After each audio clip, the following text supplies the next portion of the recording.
Hello, welcome to reveurovision. In this first episode, we'll be looking at the UK's entry, Embers, and seeing whether we think it lights our fire or whether it's just a pile of damp, cold ashes. Let's review Eurovision.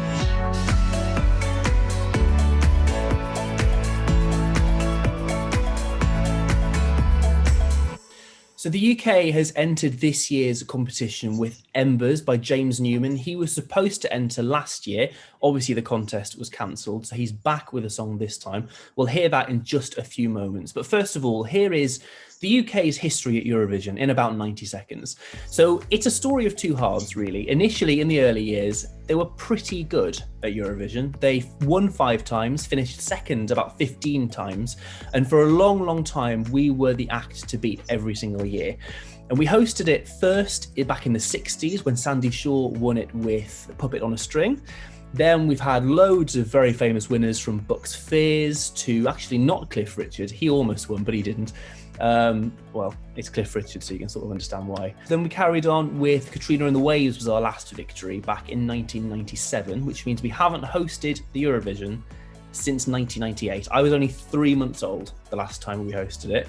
So it's been quite a long time. I feel quite old. But ever since then, ever since we hosted it, it has sort of only really gone downhill for the UK. Since any country could sing in any language they wanted, the UK's chances have completely plummeted. And we've come last a couple of times, but quite near the bottom quite often. The only time we've come in the top 5 this century was back in 2002 with Jessica Garlick.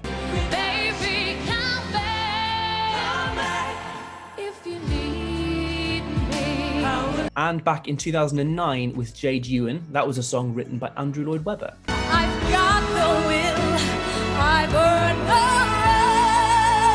right. The UK enters this year's Eurovision having come last in the previous one with Michael Rice back in 2019.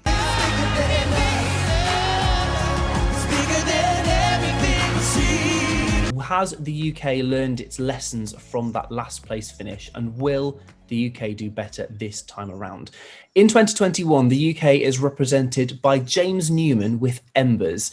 He has a pretty good songwriting career. He's written lots of very high-profile dance songs, and he's clearly inspired to write one of his own for this time. So here's a little bit of Embers.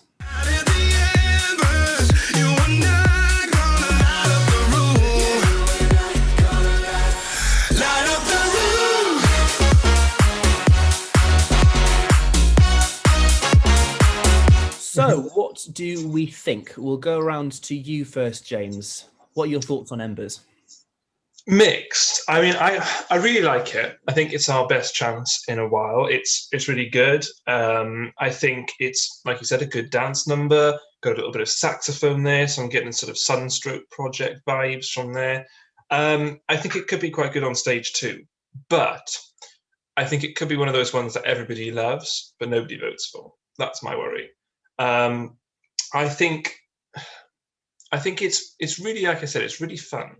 But what I think it needs is a bit more of that sort of like the Bucks Fizz feel. Do you know what I mean? Like sort of a bit more fun again. But I think it's a really good attempt. I mean, I'm trying to think of what it's like in comparison. I think actually the last few years we've been quite serious feeling songs, and this is the most upbeat I think it's been for a while, and I really do like that. So mixed feelings, but broadly positive we'll go for from there. Emily, what do you think?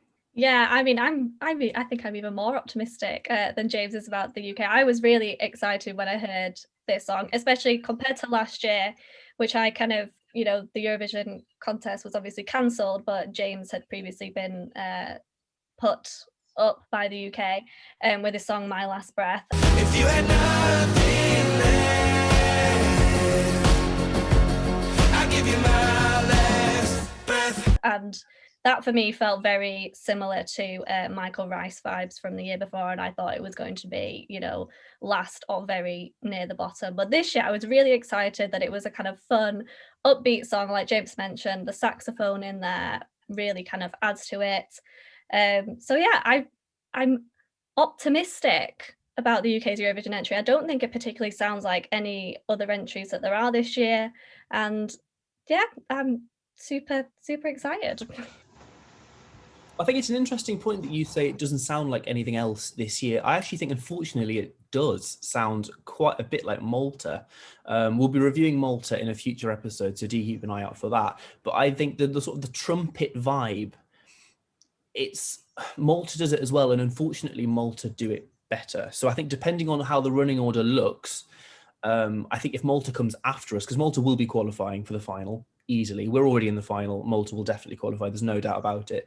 So I think if they are after us, I think they do risk really overshadowing us. Broadly speaking, though, I think this is a vast improvement on previous years. It's the first time I have actually downloaded the UK entry, I think ever, actually. Actually, no, 2014 I did, Molly Smitten Downs. I downloaded her one because I think she was criminally robbed in the final. But other than that, I'm never really that excited about a Eurovision entry. Actually, I did also download 2016, You're Not Alone, last year during the lockdown, but I think my disc was doing things to my brain, and for about 2 weeks I thought that was actually a good song. But I think this is a vast improvement. I think I would have been more excited 4 or 5 years ago, because this is the type of thing that you hear on the charts, but particularly heard it 4 or 5 years ago. So it's current. It's the most current thing that we've sent in a while, but I think it's tiny bit out of date, perhaps. But overall, I think it's really nice that he is sending something that he typically writes, and it does feel a lot more him, and it feels a lot more that this is the type of music that he releases and he's a lot more comfortable doing. So broadly, very positive, and I think we do stand a chance of opening the show actually when the running order is decided. So that will not be very good, but broadly speaking, this is a very strong effort from the UK. Yeah, I worry that maybe I'm so excited about this year's entry just because I've been so disappointed with everything else that we've put up for the kind of past 5 years. So I wonder if I'm maybe over-egging it, because it's actually like, wow, there's a UK song that I actually would listen to normally, not just in the run-up to Eurovision. But yeah. Yeah, I think it's definitely, I think there's been a big change in terms of we're suddenly now entering, I think, more poppy songs, isn't it? It's more Europop than we've had for a long time. I mean, one of my favourites in the last few years was Suri with Storm, wasn't it? She did. Storms don't last forever, remember. I really liked her. I mean, it was sad because she got overshadowed on the main stage. But I think that this song actually is probably on par, if not slightly better than hers, in my opinion. And I think that would stand a good chance, because I think she did do quite well, didn't she? I mean, it still wasn't amazing, but she did better than some had done. So yeah, I think, Emily, you're right. I think it could be a winner. Not a main winner, obviously, but you never know.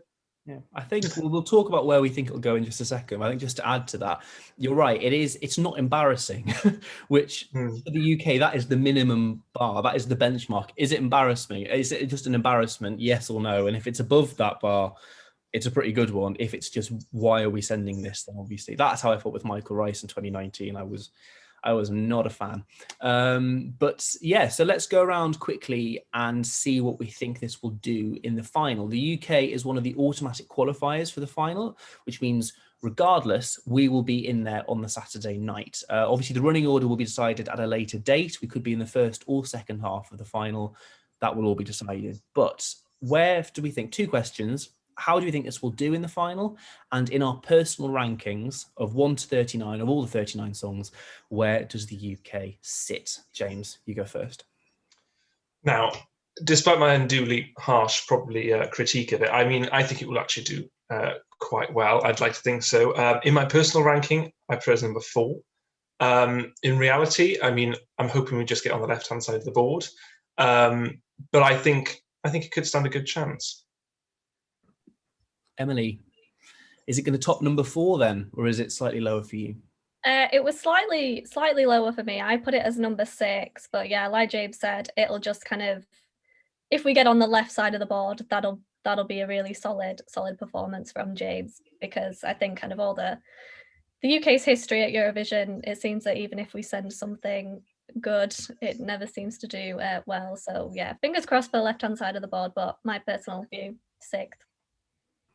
Well, I thought I was quite positive with it. I put it down as my number 11. So I, strangely, even though that's still pretty good, I'm the lowest of the 3 of us. So it was my number 11. I think 15th place is about as good as they can hope for. I think it's it's a generic enough song, but is also more interesting than what we've normally sent. But I think there are more. I don't know. I feel like there are 15 songs that will do better than it, basically. So I think 15 is about the best that we can hope for, which is far from embarrassing considering we come in the bottom 5 quite often.